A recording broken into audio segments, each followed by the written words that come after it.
तो रूस की राजधानी मॉस्को में चीनी विदेश मंत्री वांग यी से संभावित मुलाकात से पहले विदेश मंत्री एस जयशंकर ने पड़ोसी देश को सीमा पर जारी तनाव को लेकर स्पष्ट संदेश दिया है। जयशंकर ने कहा कि सीमा के हालात को पड़ोसी देश के साथ सभी संबंधों से अलग नहीं किया जा सकता।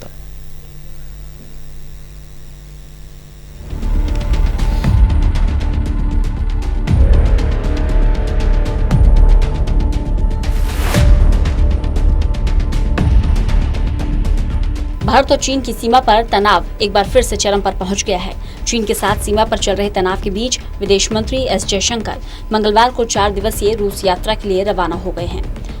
जयशंकर मॉस्को में आयोजित होने वाले शंघाई सहयोग संगठन की बैठक में हिस्सा लेंगे। जानकारी के अनुसार विदेश मंत्री यात्रा के दौरान ईरान में भी रुक सकते हैं। मामले की जानकारी रखने वाले लोगों के मुताबिक मॉस्को में जयशंकर द्वारा चीनी समकक्ष वांग यी के साथ द्विपक्षीय बैठक करने की भी उम्मीद है। इस बैठक में सीमा विवाद का मुद्दा उठ सकता है। जयशंकर मॉस्को में आयोजित 8 सदस्यीय शंघाई सहयोग संगठन के विदेश मंत्रियों की बैठक में शामिल होने जा रहे हैं, जिसमें भारत और चीन सदस्य हैं। चीन के विदेश मंत्री वांग यी के साथ मॉस्को में संभावित वार्ता के पहले विदेश मंत्री एस जयशंकर ने कहा कि चीन के साथ सीमा पर बनी स्थिति को देखकर पड़ोसी देश के साथ सभी रिश्तों की स्थिति से अलग करके देखा नहीं जा सकता।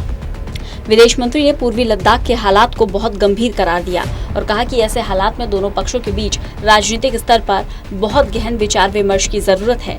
गौरतलब है कि रक्षा मंत्री राजनाथ सिंह ने भी हाल ही में मॉस्को की यात्रा की थी। इस दौरान उन्होंने एससीओ के रक्षा मंत्रियों की बैठक में भाग लिया था। वहीं शुक्रवार को राजनाथ सिंह ने अपने चीनी समकक्ष जनरल वेई फेंघई के साथ करीब 2 घंटे तक पूर्वी लद्दाख में सीमा पर बड़े तनाव को लेकर बैठक की थी। राजनाथ सिंह और फेंघई के बीच हुई बातचीत में सिंह ने वेई को विशेष तौर पर कहा कि भारत अपनी 1 इंच भी जमीन नहीं छोड़ेगा और वह किसी भी कीमत पर अपनी अखंडता और संप्रभुता की रक्षा करने के लिए प्रतिबद्ध है।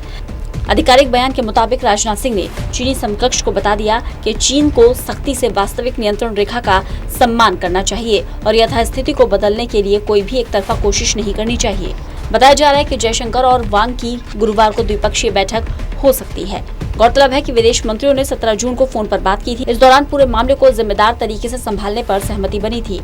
एस जयशंकर और वांग के बीच हुई बातचीत दोनों देशों के सैनिकों के बीच गलवान घाटी में हुई झड़प के 2 दिन बाद हुई थी, जिसमें 20 भारतीय जवान शहीद हो गए थे। इस झड़प से तनाव कई गुना ज्यादा बढ़ गया था। इस झड़प में चीनी सैनिकों के भी हताहत होने की खबर थी, लेकिन चीन की ओर से कोई जानकारी नहीं दी गई। अमेरिकी खुफिया रिपोर्ट के मुताबिक इस झड़प में चीन के 35 सैनिक मारे गए थे। Special desk, total news.